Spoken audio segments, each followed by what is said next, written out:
नमस्कार। आज हिंदी कहानी सीरीज में मुंशी प्रेमचंद की कहानी कानूनी कुमार, जो इस प्रकार है।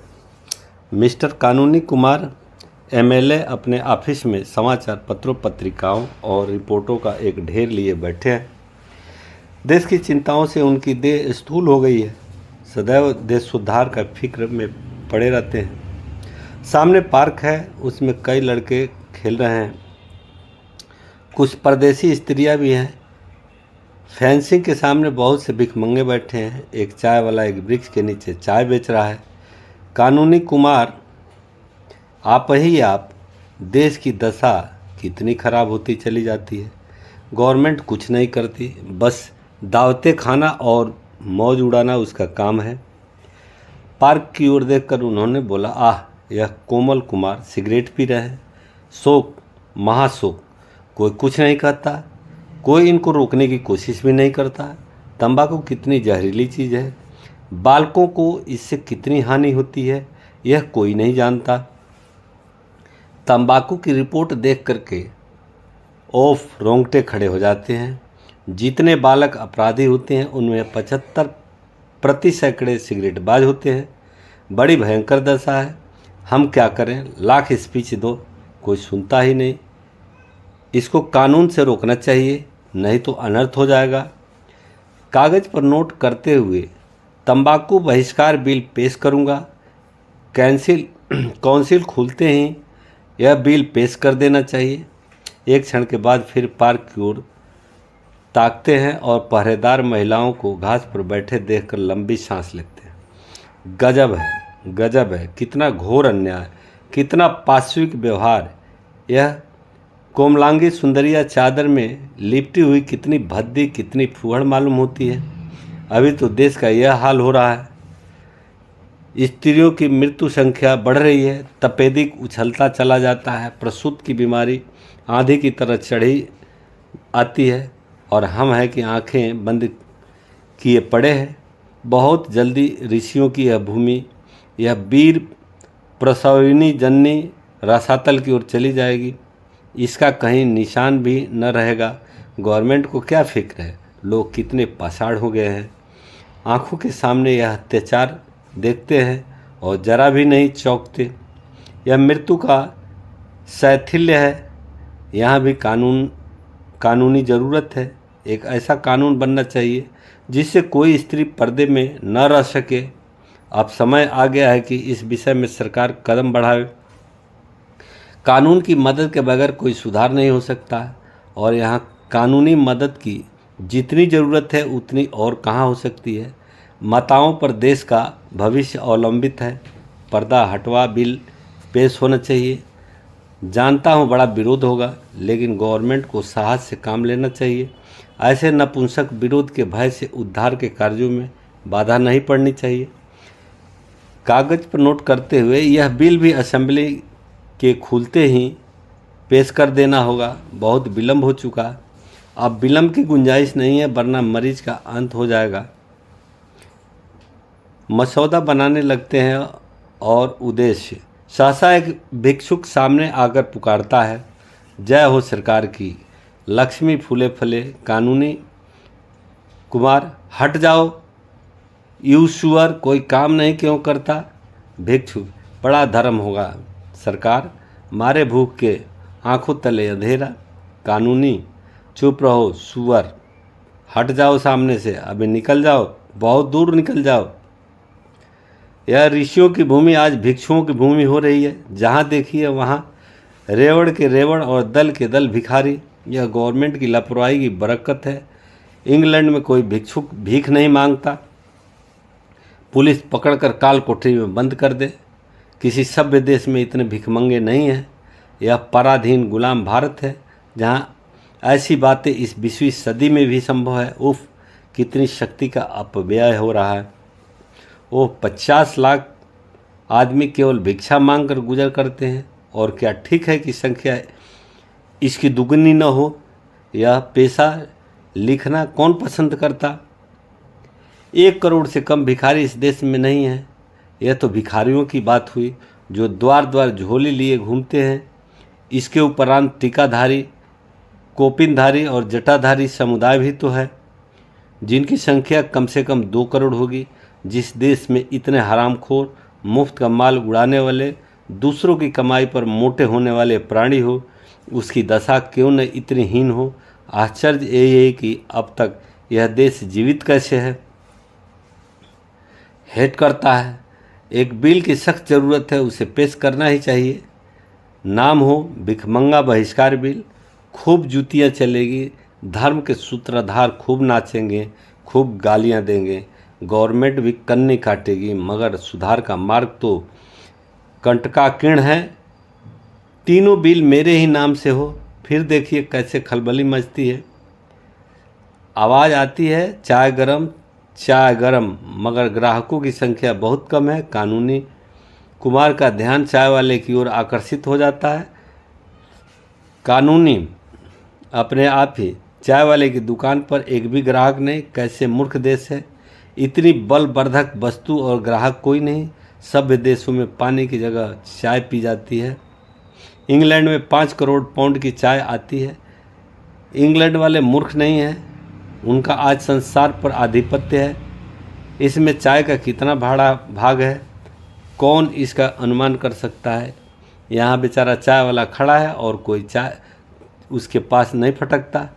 चीन वाले चाय पीकर स्वाधीन हो गए, मगर हम चाय न पिएंगे, क्या अकल है। गवर्नमेंट का सारा दोष है। कीटों से भरे हुए दूध के लिए इतना शोर मचता है, मगर चाय को कोई नहीं पूछता, जो कीटों से खली, उत्तेजक और पुष्टिकारक है। सारे देश की मति मारी गई है। गवर्नमेंट से प्रश्न करना चाहिए। असेंबली खुलते ही प्रश्नों का तांता बांध दूंगा।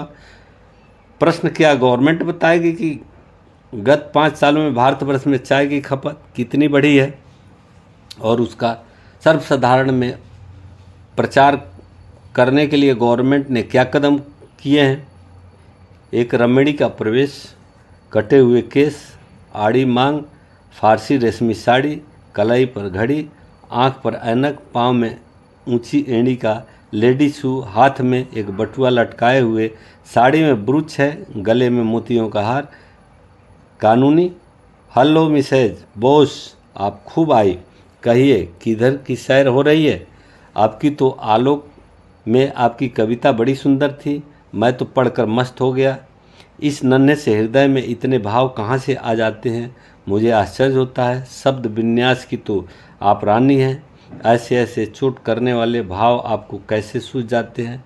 मिसेज बोस, दिल जलता है तो उसमें आपसे आप धुएं के बादल निकलते हैं। जब तक स्त्री समाज व पुरुषों का अत्याचार रहेगा, ऐसे भाव की कमी न रहेगी। कानूनी, क्या इधर कोई नई बात हो गई। बोस, रोज ही तो होती रहती है। मेरे लिए डॉक्टर बोस की आज्ञा नहीं कि किसी से मिलने जाओ या कहीं सैर करने जाओ। आपकी कैसी गर्मी पड़ी है कि सारा रक्त जल गया, पर मैं पहाड़ों पर न जा सकी। मुझसे यह अत्याचार या गुलामी नहीं सही जाती। कानूनी, डॉक्टर बोस खुद भी तो पहाड़ों पर नहीं गए। बोस, वह न जाएं, उन्हें धन की हाय हाय पड़ी है। मुझे क्यों अपने साथ लिए मरते हैं। वह क्लब में नहीं जाना चाहते, उनका समय रुपये उगलता है, मुझे क्यों रोकते हैं। वह खद्दर पहने, मुझे क्यों अपनी पसंद के कपड़े पहनने से रोकते हैं। वह अपनी माता और भाइयों के गुलाम बने रहें, मुझे क्यों उनके साथ रोक रोक कर दिन काटने पर मजबूर करते हैं। मुझसे यह बर्दाश्त नहीं हो सकता। अमेरिका में एक कटु वचन कहने पर संबंध विच्छेद हो जाता है। पुरुष जरा देर में घर आया और स्त्री ने तलाक दिया। वह स्वाधीनता का देश है, वहाँ लोगों के विचार स्वाधीन हैं। यह गुलामों का देश है, यहाँ हर एक बात में उसी गुलामी की छाप है। मैं अब डॉक्टर बोस के साथ नहीं रह सकती, नाको दम आ गया। इसका उत्तरदायित्व उन्हीं लोगों पर है जो समाज के नेता और व्यवस्थापक बनते हैं। अगर आप चाहते हैं कि स्त्रियों को गुलाम बनाकर स्वाधीन हो जाए तो यह अनहोनी बात है। जब तक तलाक का कानून न जारी होगा, आपका स्वराज आकाश कुसुम ही रहेगा। डॉक्टर बोस को आप जानते हैं धर्म में उनकी कितनी श्रद्धा है। खप कहिए, मुझे धर्म के नाम से घृणा है। इसी धर्म ने स्त्री जाति को पुरुष की दासी बना दिया है। मेरा बस चले तो मैं सारे धर्म की पोथियों को उठा करके परनाले में फेंक दूं। मिसेज एयर का प्रवेश। गोरा रंग, ऊंचा कद, ऊंचा गाउन, गोल हांडी सी टोपी, आंखों पर ऐनक, चेहरे पर पाउडर, गालों और होठों पर सुर्ख पेंट, रेशमी जुराबे और ऊंची एड़ी के जूते। कानूनी। हेलो मिसेज एयर, आप खूब आई। कहिए किधर की सैर हो रही है? आलोक में आपका लेख अत्यंत सुंदर था, मैं पढ़कर दंग रह गया। मिसेज एयर मिसेज बोस की ओर मुस्कुराते हुए, दंग ही तो रह गए या कुछ किया भी? हम स्त्रियां अपना कलेजा निकाल कर रख दें लेकिन पुरुष का दिल न पसीजेगा। बोस, सत्य, बिल्कुल सत्य। एयर, मगर इस पुरुष राज का बहुत जल्द अंत हुआ जाता है। स्त्रियां अब कैद में नहीं रह सकती। मिस्टर एयर की सूरत मैं नहीं देखना चाहती। मिसेज बोस मुंह फेर लेती है। कानूनी मुस्कुरा कर, मिस्टर एयर तो खूबसूरत आदमी हैं।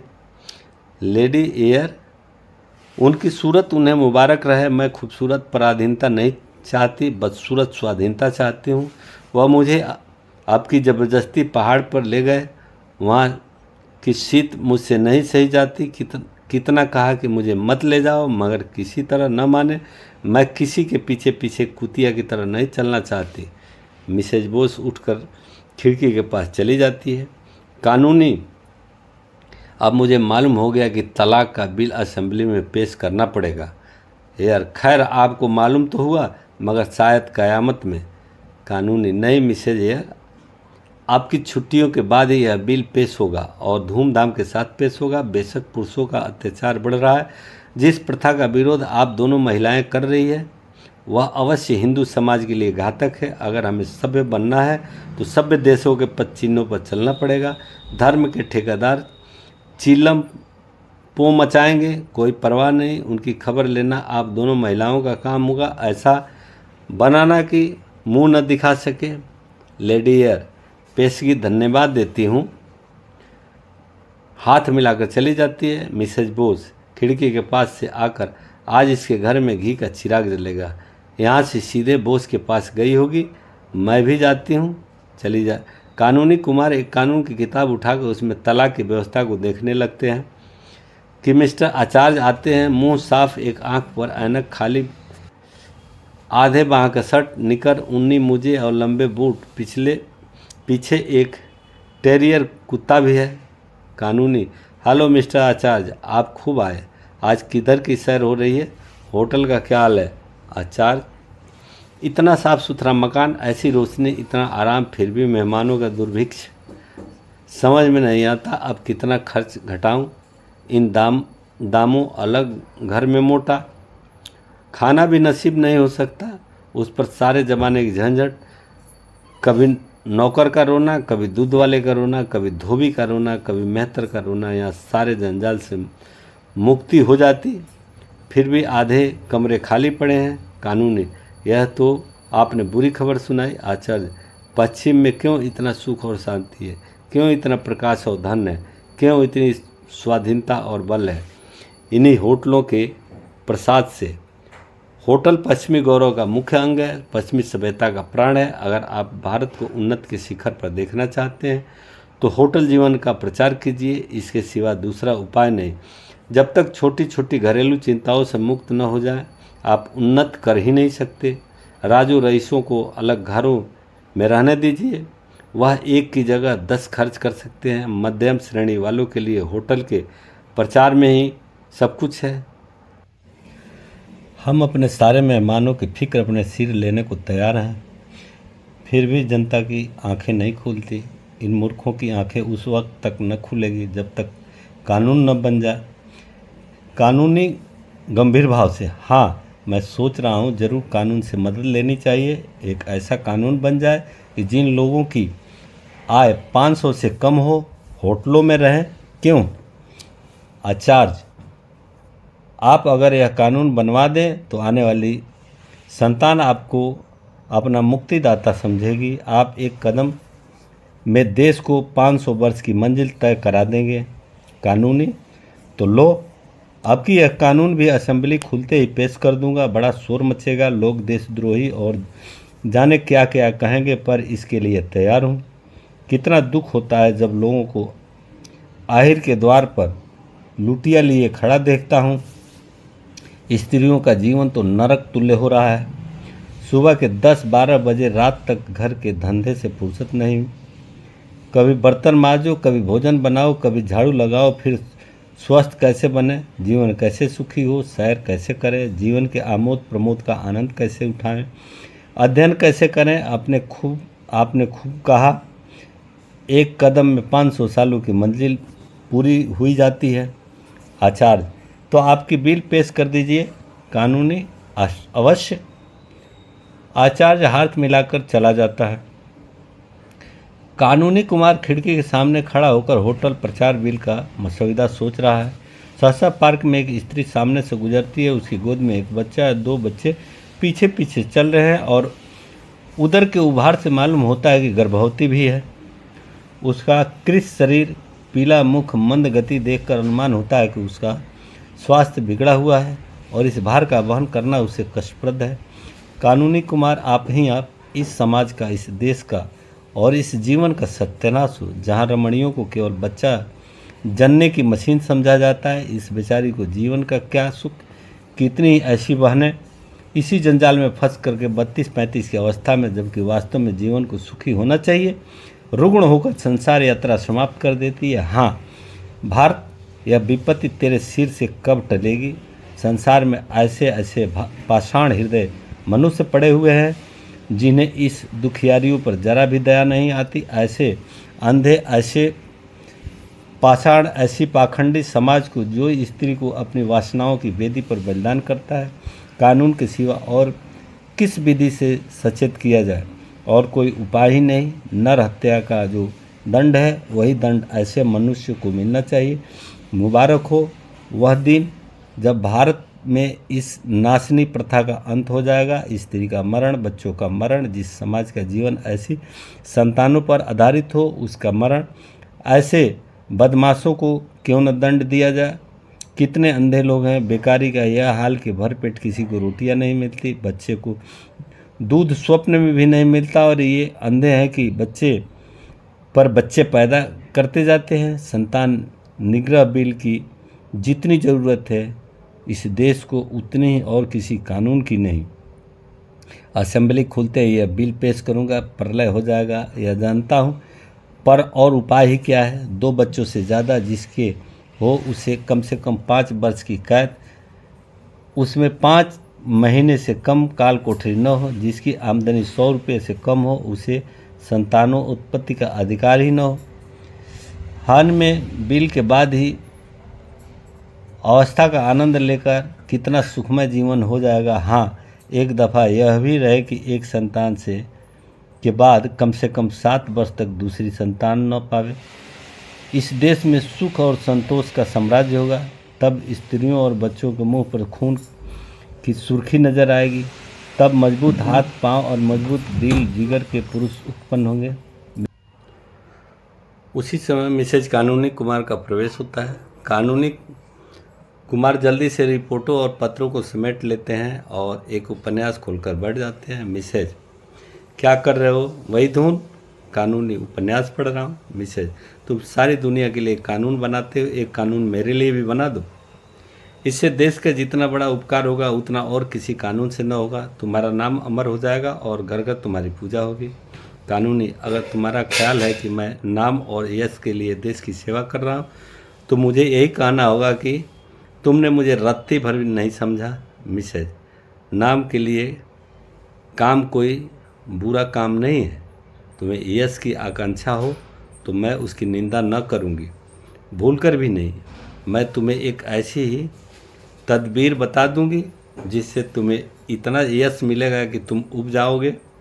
फूलों की इतनी वर्षा होगी कि तुम उसके नीचे दब जाओगे। गले में इतने हार पड़ेंगे कि तुम गर्दन सीधी न कर सकोगे। कानूनी उत्सुकता छिपाकर, कोई मजाक की बात होगी? देखा मिन्नी, काम करने वाले आदमी के लिए इससे बड़ी दूसरी बाधा नहीं कि उसके घर वाले उसके काम की निंदा करते हो। मैं तुम्हारे इस व्यवहार से निराश हो जाता हूँ। मिसेज, तलाक का कानून तो बनाने जा रहे हो, अब क्या डर है? कानूनी, फिर वही मजाक। मैं चाहता हूँ तुम इन प्रश्नों पर गंभीर विचार करो। मिसेज, मैं बहुत गंभीर विचार करती हूँ, सच मानो। मुझे इतना दुख है कि तुम मेरे भावों को नहीं समझते। मैं इस वक्त तुमसे जो बात करने जा रही हूँ उसे मैं देश की उन्नति के लिए आवश्यक ही नहीं, परम आवश्यक समझती हूँ। मुझे इसका पक्का विश्वास है। कानूनी, पूछने की हिम्मत तो नहीं पड़ती? अपनी झेप मिटाने के लिए हंसता है। मिसेज, मैं खुद ही कहने आई हूँ, हमारा वैवाहिक जीवन कितना लज्जास्पद है, तुम खूब जानते हो। रात दिन रगड़ा झगड़ा मचा रहता है। कहीं पुरुष स्त्री पर हाथ साफ कर लेता है, कहीं स्त्री पुरुष की मूछों के बाल नोचती है। हमेशा एक न एक गुल खिला ही रहता है। कहीं एक मुंह फुलाए बैठा है, कहीं दूसरा घर छोड़कर भाग जाने की धमकी दे रहा है। कारण जानते हो क्या है? कभी सोचा है? पुरुषों की रसिकता और कृपणता, यही दोनों ऐब मनुष्यों के जीवन को नरक तुल्य बनाए हुए हैं। जिधर देखो अशांति है, विद्रोह है, बाधा है। साल में लाखों हत्याएं इन्हीं बुराइयों के कारण हो जाती है। लाखों स्त्रियां पतित हो जाती है, पुरुष मद्य सेवन करने लगते हैं। यह बात है या नहीं? कानूनी, बहुत सी बुराइयां ऐसी है जिन्हें कानून नहीं रोक सकता। मिसेज, कहा मारकर, अच्छा, क्या आप भी कानून की अक्षमता स्वीकार करते हैं? मैं यह नहीं समझती थी। मैं तो कानून को ईश्वर से ज़्यादा सर्वव्यापी सर्वशक्तिमान समझती हूँ। कानूनी, फिर तुमने मजाक शुरू किया। मिसेज, अच्छा, लोग कान पकड़ती हूँ, अब न हंसूंगी। मैंने उन बुराइयों को रोकने का एक कानून सोचा है। उसका नाम होगा दंपति सुख शांति बिल। उसकी 2 मुख्य धाराएं होगी और कानूनी बारीकियां तुम ठीक कर लेना। एक धारा होगी कि पुरुष अपनी आमदनी का आधा बिना कान पूंछ हिलाए स्त्री को दे दे, अगर ना दे तो 5 साल कठिन कारावास और 5 महीने काल कोठरी। दूसरी धारा होगी 15 से 50 तक के पुरुष घर से बाहर न निकलने पाए। अगर कोई निकले तो 10 साल कारावास और 10 महीने काल कोठरी। बोलो मंजूर है? कानूनी गंभीर होगा। असंभव, तुम प्रकृति को पलट देना चाहती हो। कोई पुरुष घर में कैदी बनकर रहना स्वीकार न करेगा। मिसेज, वह करेगा और उसका बाप करेगा। पुलिस डंडे के जोर से कराएगी, न करेगा तो चक्की पीसनी पड़ेगी। करेगा कैसे नहीं? अपनी स्त्री को घर की मुर्गी समझना और दूसरी स्त्रियों के पीछे दौड़ना क्या खाला जी का घर है? तुम अभी इस कानून को अस्वाभाविक समझते हो। मत घबराओ, स्त्रियों का अधिकार होने दो। यह पहला कानून न बन जाए तो कहना कि कोई कहता था स्त्री एक एक पैसे के लिए तरसे और आप गुलछर्रे उड़ाए। दिल लगी है? आधी आमदनी स्त्री को दे देनी पड़ेगी, जिसका उससे कोई हिसाब न पूछा जा सकेगा। कानूनी, तुम मानव समाज को मिट्टी का खिलौना समझती हो। मिसेज, कदापि नहीं। मैं नहीं समझती हूँ कि कानून सब कुछ कर सकता है। मनुष्य का स्वभाव ही बदल सकता है। कानूनी, कानून यह नहीं कर सकता। मिसेज, कर सकता है। कानूनी, नहीं कर सकता। मिसेज, कर सकता है। अगर वह ज़बरदस्ती लड़कों को स्कूल भेज सकता है, अगर वह ज़बरदस्ती विवाह की उम्र नियत कर सकता है, अगर वह ज़बरदस्ती बच्चों को टीका लगवा सकता है, तो वह ज़बरदस्ती पुरुषों को घर में बंद करवा सकता है। उसकी आमदनी का आधा स्त्रियों को भी दिला सकता है। तुम कहोगे पुरुष को कष्ट होगा। ज़बरदस्ती जो काम कराया जाता है उसमें करने वाले को कष्ट होता है। तुम उस कष्ट का अनुभव नहीं करते, इसलिए वह तुम्हें नहीं अखरता। मैं यह नहीं कहती कि सुधार जरूरी नहीं है। मैं भी शिक्षा प्रचार करना चाहती हूँ। मैं भी बाल विवाह बंद करना चाहती हूँ। मैं भी चाहती हूँ कि बीमारियाँ न फैले, लेकिन कानून बनाकर ज़बरदस्ती यह सुधार नहीं करना चाहती। लोगों में शिक्षा और जागृति फैलाओ, जिसमें कानूनी भय के बगैर वह सुधार हो जाए। आपसे कुर्सी तो छोड़ी जाती नहीं, घर से निकला जाता नहीं, शहरों की विलासिता को एक दिन के लिए भी नहीं त्याग सकते और सुधार करने चले हैं। आप देश का इस तरह सुधार न होगा। हाँ, पराधीनता की बेड़ी और भी कठोर हो जाएगी। मिसेज कुमार चली जाती है और कानूनी कुमार अव्यवस्थित चित्त सा कमरे में टहलने लगते हैं।